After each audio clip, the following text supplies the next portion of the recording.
Pero estando Santiago Niño Becerra, cinéfilo de pro, creo que no tendrá ninguna duda de en qué película cantaba Marilyn Monroe esta canción. No me hagas quedar mal ahora, Santiago. Pues de verdad que no caigo. Con faldas ya lo loco. Exacto, sí. Exacto. Con faldas ya lo loco. Bueno, ¿por qué es noticia Marilyn últimamente? Pues por el vestido famoso del otro día y también porque una serigrafía inspirada en ella de Andy Warhol se ha vendido esta semana en la sala Christie's en Nueva York por casi $200 millones, 195 para ser precisos, ¿no? Se convierte en la obra más cara del siglo XX, pam, pam, pam, pam, pam, pam. Entonces la pregunta es, ya no solo lo del valor y el precio, no hace falta entrar en eso, pero ¿estamos hablando de arte o simplemente de dinero? ¿O cómo se mezclan las cosas y quién lo decide? Hoy en El País leemos un artículo muy interesante titulado Warhol todavía sacude un mercado hambriento, que firma Miguel Ángel García Vega. Le hemos invitado a asomarse a la ventana para que se explique. Miguel Ángel, buenas tardes. Hola, buenas tardes, Carlos. Oye, que sacia a un mercado hambriento. A ver, ¿cómo tenemos que entender esto? ¿El mercado del arte está demandando una escalada de... Bueno, no sé si escalada de precios, como esto que estamos viendo? ¿O lo que me pronosticas que en los próximos días van a salir a subasta obras que casi valen 2.000 millones de euros en su conjunto? ¿Qué significa esto del mercado hambriento? A ver. Bueno, el mercado del arte la verdad, responde a las mismas singularidades que la sociedad que vivimos. Quiero decir, responde a ese 1% del que hablaba tanto Piketty, Milanovic, Paul Krugman. Responde a eso. El caso de Marilyn Monroe tiene dos lecturas que me parecen interesantes. Una es la económica y otra es la cultural. La económica es evidente que los Estados Unidos es la gran potencia del arte del mundo y buscan crear sus propios iconos. Y lo han comparado durante toda la semana en esta estrategia de marketing con la Gioconda, lo cual tiene una singularidad porque Warhol, si algo fue un artista que construyó todo su trabajo a base de la reproducción en serie. O sea, es justamente lo contrario a alguien que tiene 16 obras en catalogados como tal. Y luego hay una parte social que yo sí que creo que es también muy interesante y que la gente, pues tus oyentes, debían hacer la reflexión, es si esta foto, esta imagen hubiera sido, imaginemos, de un líder de Malcolm X, un líder de la negritud, claro, de esa época, y se hubiera gastado 200 millones de dólares. Yo creo que refleja muy bien la fractura de Estados Unidos, refleja la búsqueda de su icono, refleja el gran prueba del racismo, porque los principales pujadores que había en la sala eran hombres y eran blancos. O sea que el arte, ya sé que a la gente le suena un poco más lejano, no ha dejado de reflejar el tiempo en el que vivimos. Y esto es lo que refleja es precisamente esa inequidad. Hay mucha gente que estos 2 años ha hecho mucho dinero en la bolsa, el Nasdaq disparado, que no ha tenido la oportunidad de gastarlo, y el lector y el oyente tienen que entender que las subastas son como un teatro. La gente quiere verlas en directo y la gente no va a aplaudir la calidad de la obra, aplaude el dinero. Es una cosa insólita.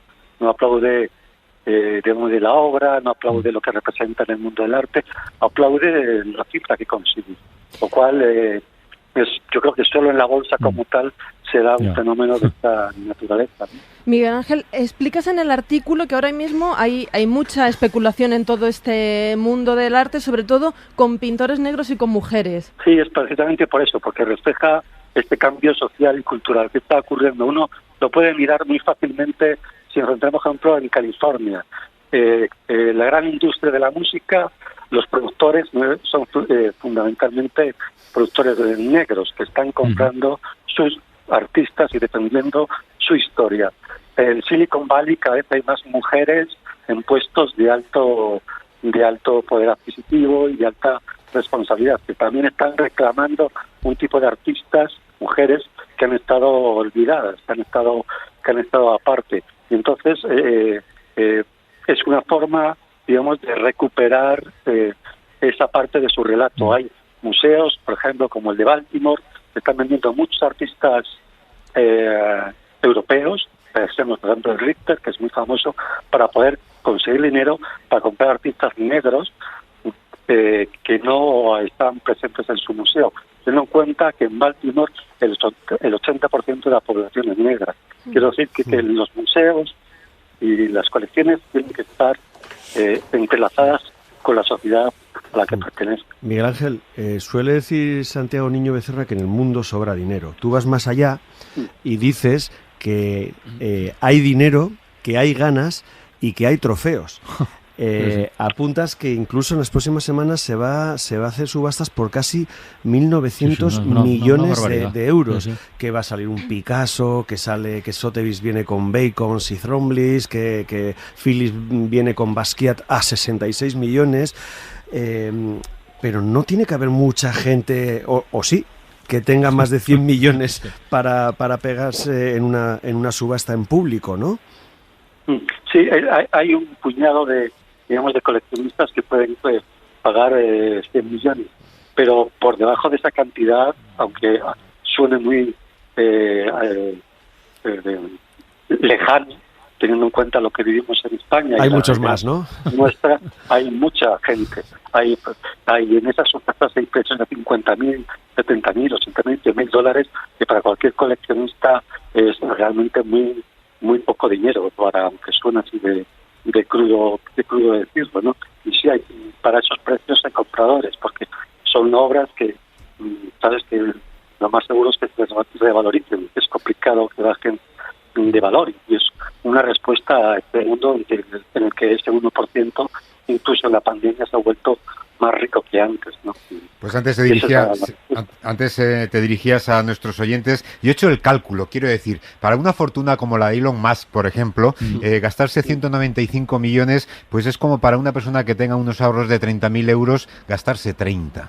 Y para un patrimonio como el de Amancio Ortega, son ahorros. gastarse 195 millones, pues sería... con el mismo patrimonio y con el mismo nivel de ahorros, pues sería gastarse 80 euros o 90 euros, ¿no? En el fondo, para ellos son pocos, son muchos, y hay muchos de ellos desconocidos. La verdad es que la inversión no es tanta. Y yo estoy de acuerdo contigo, Miguel Ángel. O sea, yo creo que en el fondo aquí no se está hablando de arte, se está hablando de dinero y se está hablando de cazadores que quieren colgar la cabeza de la pieza en su pared, ¿no? Sí, pero ha dicho una cosa Miguel Ángel.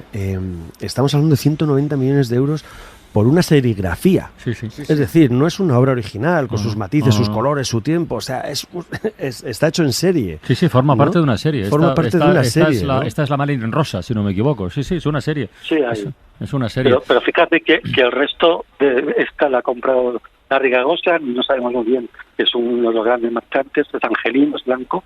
El resto está también en manos de coleccionistas hombres y coleccionistas blancos.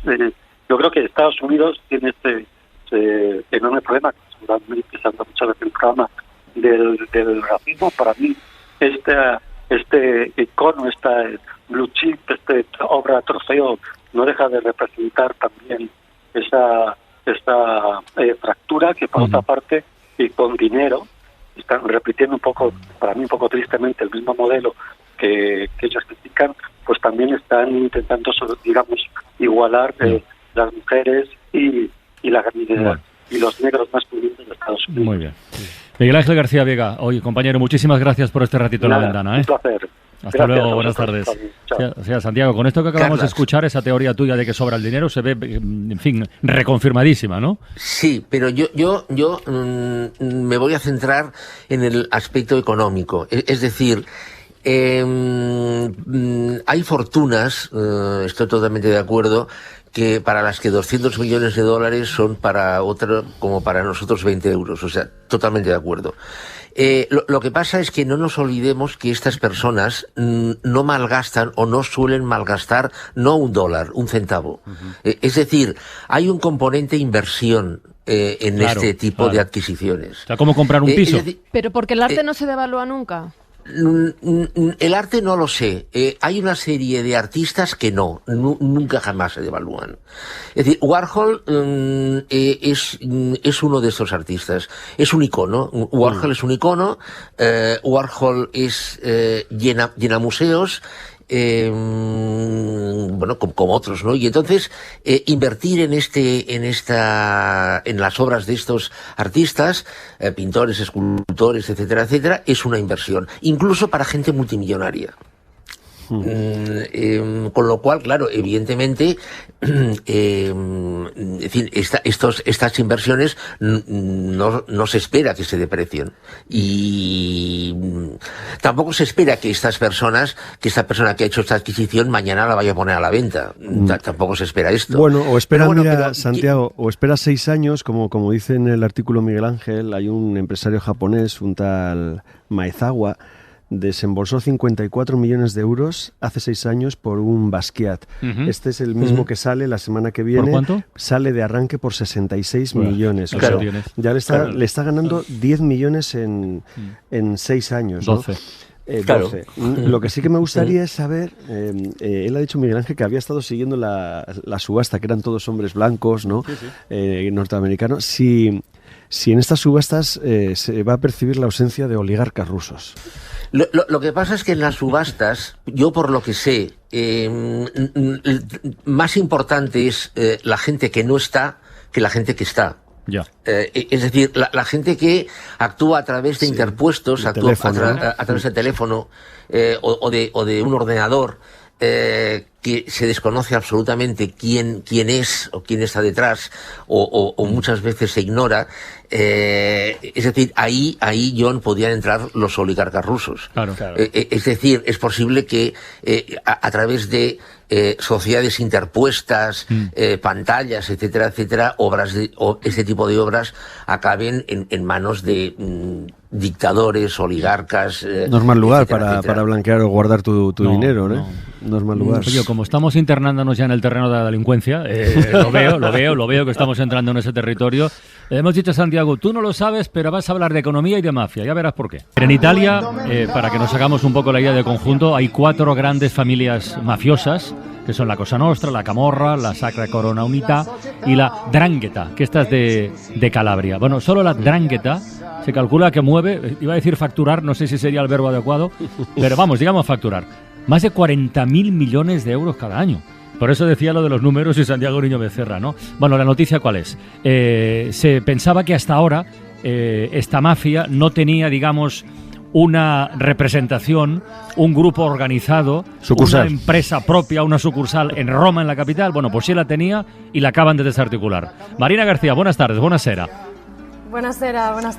Y precisamente hablando de la mafia, Carles, aunque ahora no sea tan, digamos que los casos, las muertes, la sangre no sea como en otras épocas en Italia, sigue mucho más presente o igual que hace unos años. Y esta noticia esta mañana me hacía pensar en Letizia Battaglia, que es la fotógrafa de la mafia siciliana que murió hace unos días, sí, y que decía que la mafia actualmente en Italia existía igual o más que antes, pero que era muy fácil verla.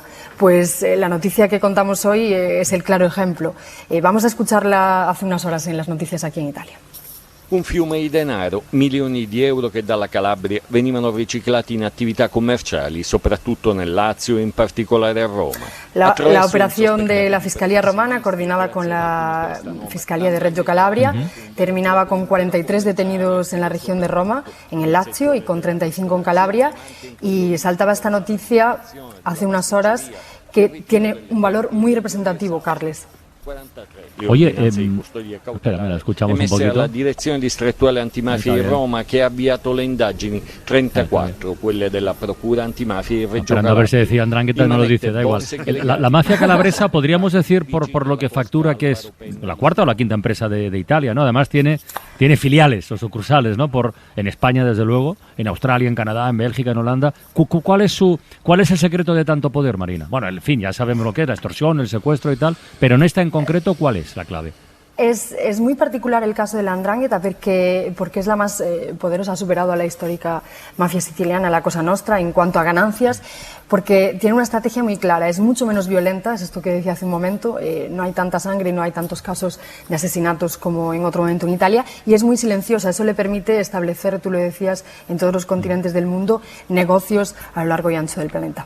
bueno, casi un centenar de detenidos, 80 creo que han sido, con 2 capos de la organización, tal Vincenzo Álvaro y Antonio Carso, mafiosos con lazos familiares, con tradición, digamos. Además, el tal Carso trabajaba en la sombra y se ocupaba de la parte más tradicional de la mafia en Roma. Y, de hecho, sus lazos familiares, los que más les vinculan, es que los padres de ambos fueron procesados, ¿no?, por asociación mafiosa, juntos también en su momento, ¿no? Les pillaron a los dos.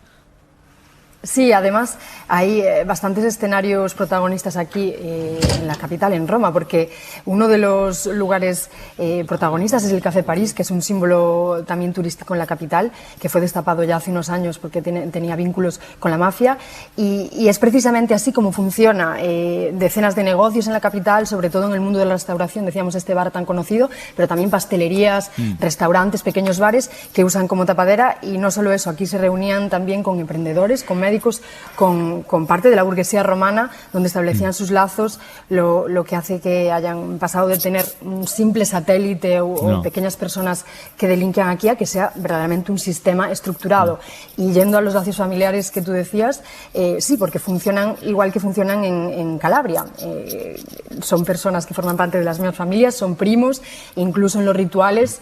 La información que desvelaba hoy esta investigación decía que el trato al que habían llegado hace unos 7-8 años había sido firmado con una cena.